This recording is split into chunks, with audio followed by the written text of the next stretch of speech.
Meu querido companheiro Richard Trunca, presidente da FLCIO, queridos companheiros sindicalistas americanos, participantes desta convenção da FLCIO, é com muito prazer que eu quero dirigir umas palavras a vocês.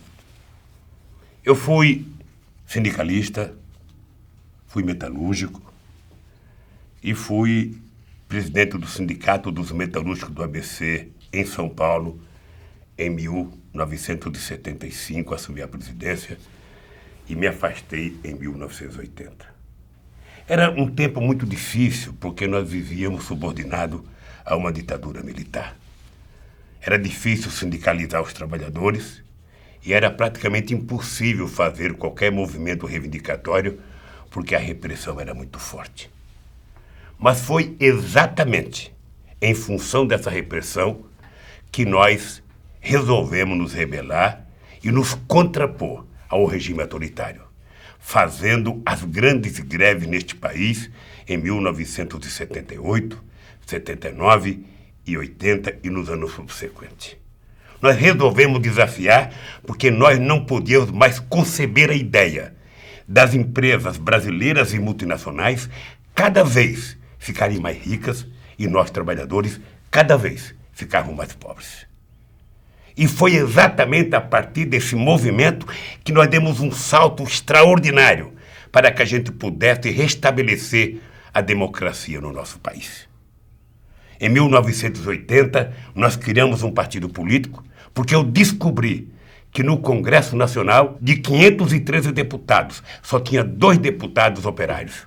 O resto era tudo gente de classe média que não pertencia à classe operária.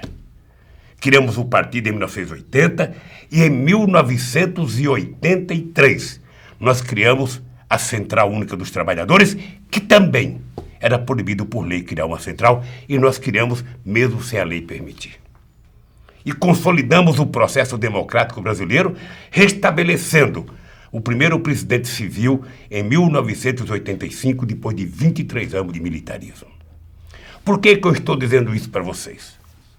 Porque eu perdi 3 eleições para presidente. E eu estava convencido que eu precisava chegar à presidência para provar que era possível um trabalhador governar um país do tamanho do Brasil, que é a 6ª economia do mundo, e fazer as coisas acontecer. O Brasil, embora seja um país de 200 milhões de habitantes, ele era governado apenas para 1/3 da sua população. Já se dava como resolvido de que 2/3, ou mais do que 2/3, tinha que ser pobre. E nós, em 10 anos, fizemos uma pequena revolução no nosso país. O Brasil saiu da 10ª economia mundial para a 6ª economia mundial. Em 10 anos, nós tiramos 36 milhões de pessoas da extrema pobreza, criamos 20 milhões de empregos e levamos 40 milhões de pessoas à classe média.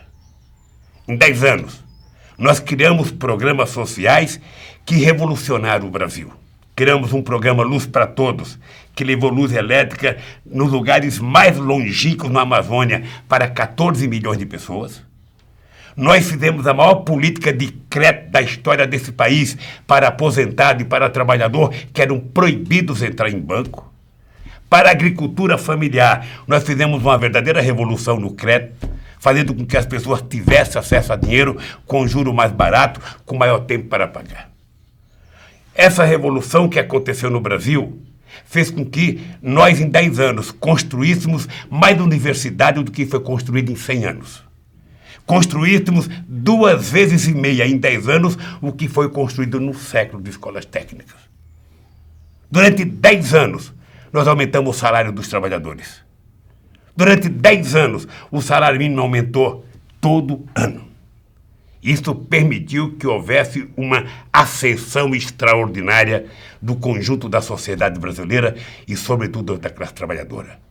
Mas o maior legado que eu pude deixar na presidência foi a relação que eu estabeleci entre governo e sociedade.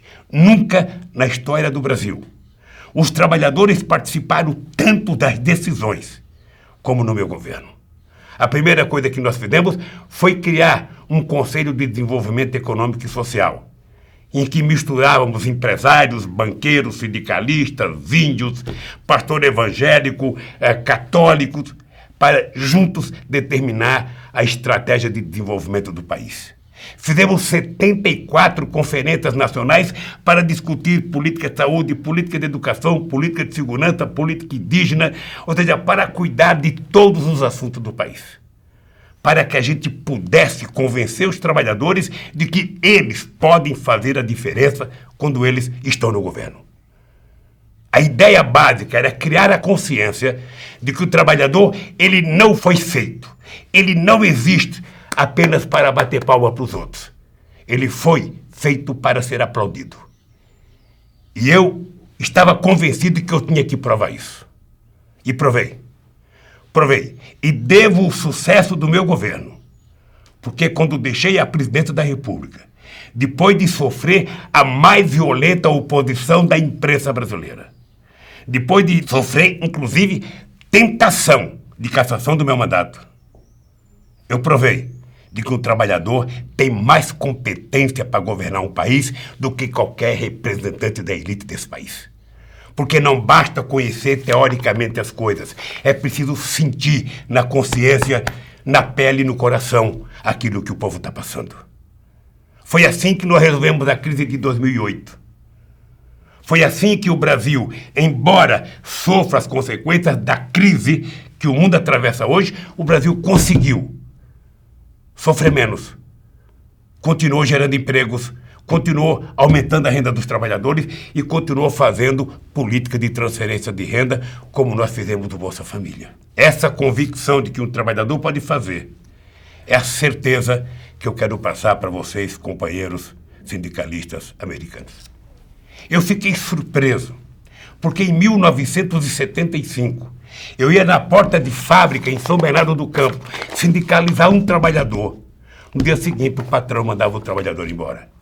Eu achei que isso era só coisa de trabalhador brasileiro e de sindicalismo brasileiro. Só coisa do governo brasileiro. Para minha surpresa, quando em 2012 eu estive no Congresso da UAW e eu constatei que governos estaduais americanos, junto com os empresários, não permitem que trabalhador se sindicalize. Empresas ameaçam ir para outro estado. Governadores orientam o patrão para que o trabalhador não se sindicalize. Eu não imaginava que isso pudesse acontecer na maior democracia do mundo, no país mais rico do mundo.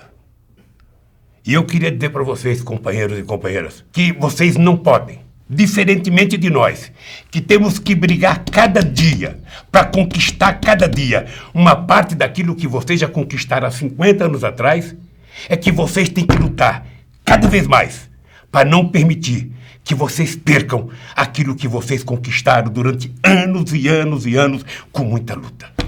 Essa crise econômica não é culpa de nenhum trabalhador, não é culpa de nenhum negro, de nenhum branco, não é culpa de nenhum índio.